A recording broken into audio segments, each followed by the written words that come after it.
Matapos po ang viral na insidente ng pananakit sa isang pasahero na PWD sa EDSA Bus Carousel, nangako ang Department of Transportation na paigtingin ang maingat at maunawaing pakikitungo sa mga persons with disabilities.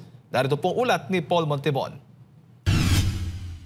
Noong Hunyo 9 taong 2025, nag-viral ang video kung saan pinagsusuntok, sinakal at kinoryente pa ng kapwa pasahero gamit ang taser si alias Mark, isang commuter na may autism spectrum disorder. Matagal nang nagko-commute si Makmak at wala namang magiging problema. Ngunit sa araw ng insidente, na-overwhelm umano siya sa araw na iyon at nauwi sa hindi magandang kilos na epekto ng autism spectrum disorder, isang neurodevelopmental disorder na nakakaapekto sa komunikasyon, social interaction at behavior o kilos ng isang tao. Ayon sa impormasyon, hindi alam ng mga pasahero, driver at konduktor ng Precious Grace Transport ang kalagayan ni Makmak na nagresulta sa pananakit at pagkasugat niya sa iba't ibang parte ng katawan. Minsan hindi natin napipigilan, kagaya po nung nangyari nung nakaraan na naging emosyonal yung ating mga kababayan, kinakailangan po, bigyan natin ng mas mahabang pasensya, mas mahabang pag-unawa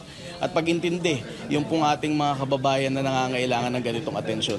Bilang tugon, nagsagawa ng special training ang DOTR Special Action on Intelligence Committee on Transportation para sa lahat ng driver, konduktor, enforcer at operator ng EDSA Bus Carousel sa tamang paghawak ng mga pasahero, lalo na ang may PWD condition. Nagkaroon na po tayo ng insidente ng mga nakaraan kung saan meron po tayong kababayan na hindi po natin inaasahan ay nasaktan sa loob po ng isang pampublikong bus.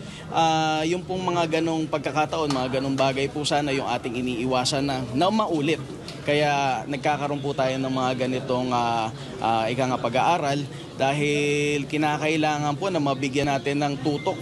Hindi lamang po kami na mga nasa enforcement side, gayon din po yung mga driver at konduktor na nakakasama po nila sa araw-araw kung paano po ang tamang pag-handle dun sa ating mga kababayan na PWDs. Ikinatuwa naman ito ng Autism Society of the Philippines na nananawagang palalimin pa ang pag-unawa at respeto sa mga PWDs para tuluyan ng matigil ang diskriminasyon. Wala naman pong kakaibang dapat malaman dito kung hindi maintindihan lamang kung ano yung kakaibang gawi nila.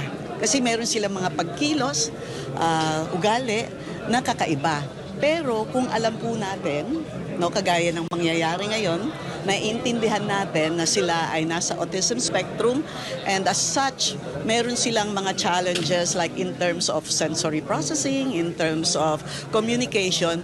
Kung ito po ay naiintindihan ng ating mga kababayan, whether sila ay enforcers or whether sila ay conductor or drivers, automatic po mag-kick in ang compassion. Nagpaalala rin ang grupo sa mga magulang na huwag hayaang mag-isa sa lansangan ang kanilang mga anak na may autism spectrum disorder, lalo na sa matataong lugar. Totoo po, sa Autism Society Philippines, kami po yung kumakatawan ng more than 1 million Filipino families living with autism. Ang alam po namin na responsibilidad namin na yung mga anak namin ay una, matrain. Di ba? Ng tamang paggawi, ng tamang pag-adapt sa iba't ibang social situations. At kung hindi pa po ready yung aming anak na independently, mamasyal o ano, siyempre po, sasamahan muna.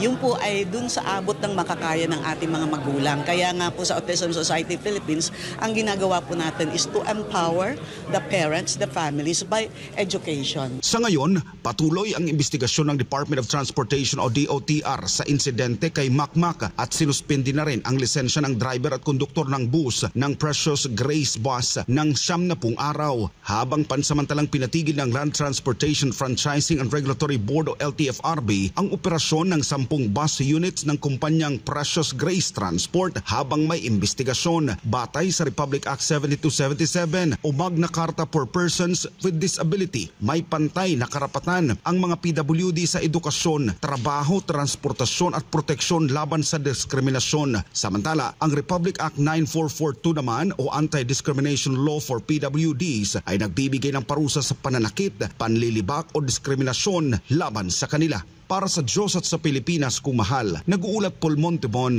SMNA News.